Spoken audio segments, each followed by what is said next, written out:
समझ में आ रही आप सबको कथा? का बच्चा आ रहा कक्का दद्दा आ रही सबका की आ रही समझ में? हाथ ठाणे करके तो भला इतने तो आ रही हो, ठीक है, नहीं आ रही हो सो अपनी बेल रही है, फुर्सत फ्री है, नीचे मुड़ी डाल के और बड़ी अच्छी बता हो रहा चाची बड़े दिनों में मिली थे तो स्टैंड ही था बनी रात अपने मोहल्ला था है तो आते नहीं है। और बता और का है बाकुटी की नहीं? बोले को रजनी कितनी सच सच के करती कल्लू पर गई दारी जे तुम उनके बताए। अब इतने तो मेंदवारा में और स्याउनी में एक एक कथावाचक चाने हमें दूसरों तो इतने भैया हम बता सकते थे कि कथा कैसी होने। अच्छा हमारे क्षेत्र को कहा हाल है दूसरी कुटी से तुरंत खिड़की खोले, जैसा कोई कुट रही हुए तो तुरंत आमे सामे घर हुए से खिड़की खोले, खिड़की में ढूंढ के देखे चाची यार ठीक रही दौरी बेचारी कैसी बन गई है, कितनी बनी फिर रही थी है, कितना भंसारे से घोंघटा डाट डार के कट रही थी, नहीं धुतिया पैर रही थी। ले और सुनो दूसरे दिन इनकी सुटाई भाई, पहले दिन उनकी भाई सोचे देख रही थी खिड़की से और दूसरे दिन जब इनकी भाई सुटाई सुबह देख रही थी छत से। बोले कहा है तुम्हारी कैसी रही? तुम्हारी तो भारता सुबह पहुंच गो कुट गई दो ही ने मजा नहीं आओ को का हाँ तो भैया को के मजा ना लो आनंद ना लो। अच्छा को अगर ट्रैक्टर आ जाए हमारे क्षेत्र की और सुनो बहुत अच्छी स्थिति, अगर ट्रैक्टर आ गो सामने बाय को खुद के घर में ट्रैक्टर नहीं है तो देखो कितनी स्टाइल में जा रही भगवान का पूज भी जब से ट्रैक्टर आ गो धरती पे नहीं धर रही कोड़ी मोई बब्बा महाराज तुम्हारे पाँव पड़े हम 5 मंगलवार रोड चढ़वाए ये को तो दारी को ट्रैक्टर एक बार में पकड़ जा पुलिस पकड़ कर सीधो 10 चढ़ा दे। पड़ोसन को ट्रैक्टर जेल में चलो जाओ खुद के लाने, हमारे लाने तो इतनी के पकड़ दो कि वह मोड़ी को ब्याह अच्छे घर में हो जाए, नौकरी बाव लड़का मिल जाए वो एक भी पंजू खर्च ना हो। सुनो हमने सुनी कि हमारी सास बड़ी चीज हती मड़ा में धरे थी तो बिला धन बोर मिल जाए। और पड़ोसन को अगर वो ट्रैक्टर नहीं पकड़त पुलिस में तो उनके ट्रैक्टर में आग लग जा रात की टाइम नहीं लगा तो एक काम करो बस 2000 रुपया कमाऊ तू को आदमी आज के लाने उनके ट्रैक्टर का पंचर कर दो काल जाए ना पाए बजरी घर में आओ। दूसरन को बड़ा सोचने और भगवान से कने गरीबी छाई जा स्थिति है देखिए।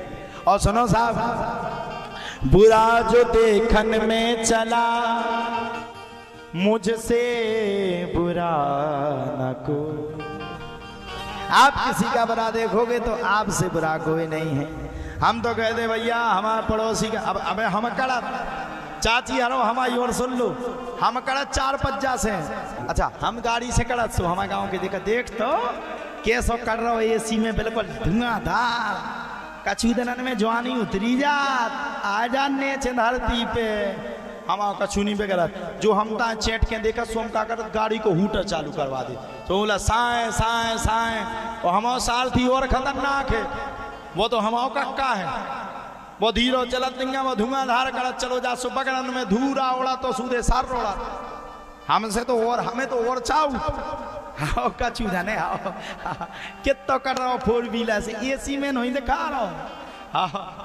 अबे अबे जब भागवत भाई तो सब खुश हैं जातो हम मानने पूरा गाँव खुश है इमें कौन बुराई लेकिन सब गणित लगा रहे सबकी गणितें फेल हैं ऐसे बैठी हुई हैं सब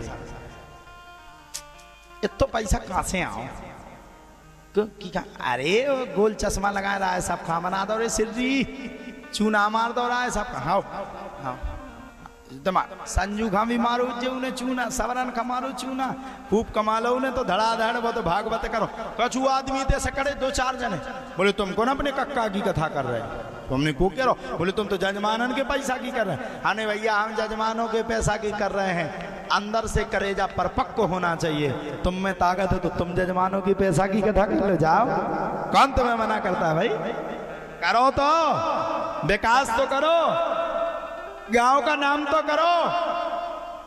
आप बताइए जिस मेंदवारा श्यामनी के नाम को हम बिल्कुल हकीकत बात बता रहे हैं व्यक्ति नाम सुनता था तो रानीपुर से इस साइड आने की हिम्मत नहीं करता था। झांसी में अपने गांव का नाम ले लो तो किसी को यह पता नहीं था कि मेंदवारा श्यामनी कहाँ है सबने पैसा कमा कमा करके अपने घर में पालन पोषण किया, लेकिन ऋषि कृष्ण ने, आपके गांव के बेटे ने आपके गांव को नाम दिया। अभी आप झांसी में चले जाओ, अभी आप मऊ रानीपुर में चले जाओ, अभी आप दिल्ली में चले जाओ, भारत के किसी कोने में चले जाओ, संकट मोचन धाम का नाम ले लेना, व्यक्ति यही कहेगा वो मेंदवारा सियाओनी के पास है, वही संकट मोचन धाम है। ऐसा करके बताओ, अपने लिए तो दुनिया कमाती है, लेकिन अपने गांव के नाम के लिए कुछ करके बताओ, तब तुम्हारे जीवन का कल्याण है। अच्छा, और तो सुनो, 2-4 जने हमने काल बैठ गए, बोले महाराज एक काम करो, अब तो पैसा तुम ना बढ़ो, और बोले अब भविष्य में हमें दिखा रहा हो तुम्हारा भविष्य। हमने कैसे? बोले तुम दुनिया को देखा, हमें तुम्हारा दिखा रहा हो। हमने कैसे? बोले अब तुम गांव के सरपंच बन जाओ, अब बोले तुम क्लियर जीत जाओ। हमने अच्छा बोले हाँ, हमने कितने पैसा खर्च, अब हमने पता तो पाल ले, हमने कितने पैसा खर्च करने आए? बोले 60 लाख रुपया में जीत जाओ। हमने सुनो जो मेंदवारा आए वे पूरे 60 चले गए, और वोट कितने के मिले? बोले महाराज हमने 60 ही ना मिले पूरे। और हमने कहा भैया हमें सरपंच बनने की क्या जरूरत है, हम तो स्वयं, हमारे हनुमान जी यहाँ के राजा हैं, हम किसी गांव से ताल्लुक रखते हैं वो तो ठीक है, वो हमारी जन्मभूमि है, लेकिन हम जहाँ रहते हैं वहाँ के सदा सदा के राजा अगर कोई है तो वो संकट मोचन सरकार है, उनके अलावा यहाँ का कोई राजा नहीं। और हमने कहा हम किसी के अंडर में क्यों सरपंच बने, हमें जनता की सेवा करना है। हमारे राजा हैं वो बैठे हैं, बैठ करके वहां पर आसन जमाए हैं, और हम जब दर्शन करके जाते हैं तो ताल ठोक करके कहते हैं जा बेटा तू कथा कर, चिंता मत करना, जितने रुपयों की जरूरत हो तू अंदर आ जाना, मैं तेरे लिए खड़ा हूं। अब देने वाला वो है तो हमें क्या करना है? इसलिए भैया अपन पॉलिटिक्स से दूर, राजनीति से दूर, सब नीति से दूर, बस हम तो अपने गांव की सेवा करना चाहते, अपने नगर की सेवा करना चाहते, हमें कुछ नहीं लड़ना है, कुछ नहीं करना, हमें तो बस मेंदवारा गांव का नाम करना है, सियाओनी गांव का नाम करना है। और हम वादा देते हैं कि इस गांव का नाम करके तुम्हें बताएंगे हमारा प्रण है इस व्यास गति के माध्यम से।